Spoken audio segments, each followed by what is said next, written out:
Зекет Хайрия фонды төледі шоңқыра проезд бесплатный, бұл сізге. Зекет Хайрия фонды Qozonlilarga Рамазан айы уңайынан бүлек ясаган 30 номерлы маршрутның бер автобусында кешеләр бүген бушлай йөри алды. Кондуктор эшкә чыгып та тормаган. Приятно булды. Шундый фонд бар булгач. Автобусны кичә кичтән бизәделәр. Рамазан мүбәрәк булсын дигән язулар, шарлар элеп куйганнар.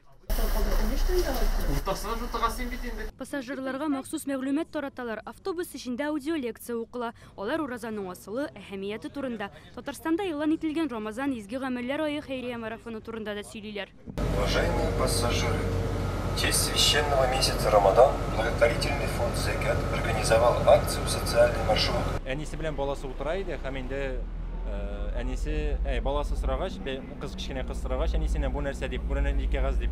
Әнисе аңлатты, менә бу хәйрия фонды, анда менә төрле авыру кешеләр, мохтаҗ кешеләр бар дип инде. Менә аларга шулай ярдәм итеп була дип. Эштәүче кешеләр сөйләделәр һәм Рамазан аеннан марафон бара икән, аның турында да белдем. Игелекләр айы дип атала икән Рамазан кысаларында. Кешеләр керә, шакката башында аңламыйлар. Соң бер мотор автобус шариклар белән кәш күңелләре күтәрелә.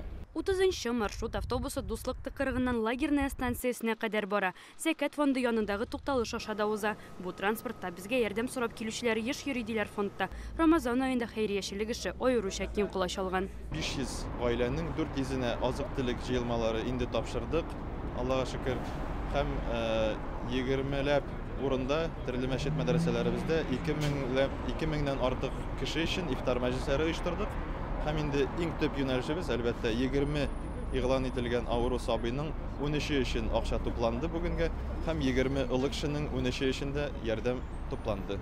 Быел бер генә автобуста халыкны бушлай йөрттек. Киләчәктә бу эшне хәлдән килгәнчә зуррак күләмле итеп оештырырга телибез диләр Зекет фондында.